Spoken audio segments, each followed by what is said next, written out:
How long have you been at Bitcoin? I think I know, but for the listeners, how long have you been at Bitcoin Magazine / the Bitcoin conference?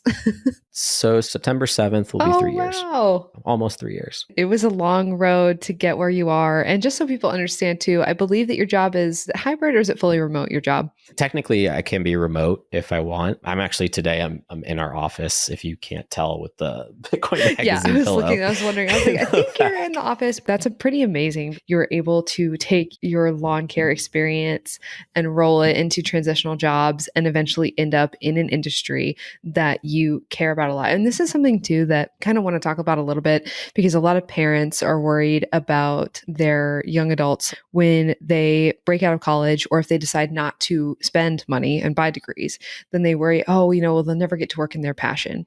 It is my belief that you need to pay your bills first, which you definitely did, in order to find out what you want to do that actually is your passion. Because it's very difficult to find your passion when you are spending money you don't have, when you just graduated high school and you have no work experience, no real world experience. I think the question I'm trying to get across here that I want to get your perspective on is when do you think you had earned the right to follow your passion? That's a really good question. It's going to sound cliche, but I think I earned the right when I finally decided to work and improve on myself, start improving on myself rather than feeling sorry and woe is me and I'm doing this degree for someone else. It was like, no, I'm going to take the reins of my own destiny, which sounds cliche, but the mental desire to make a switch to just try and not being afraid of failure and then failing a lot and then figuring out, hey, why did I fail?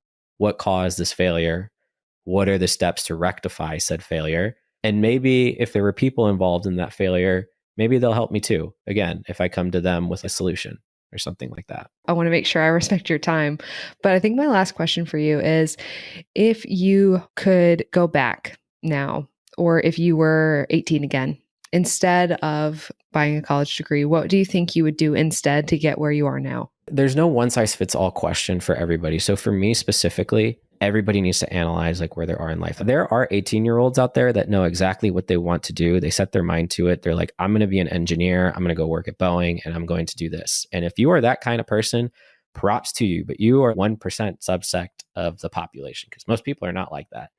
I know me at 18. All I wanted to do was to go out, party, and have no responsibilities or anything like that. Hey there, I hope you're enjoying our conversation and getting a lot of value out of it. Here's a little behind the scenes. We don't pay our guests to join us. They come on purely to share their stories and experiences in the hopes that you can learn from their mistakes and take some lessons away so that you can change your life. The more our podcast reaches people just like you, the more brilliant degree-free people we can have on as guests to come and share their stories. So if today's conversation resonated with you, or you've listened to multiple episodes, please take a moment and share this episode with a friend. Just a simple click on that share button or a shout out on your stories will make a world of difference. More shares means more listeners, and more listeners means more amazing guests for you. If you could do that right now, you would play a huge role in keeping this chain of knowledge going. Thank you for being a huge part of Degree Free.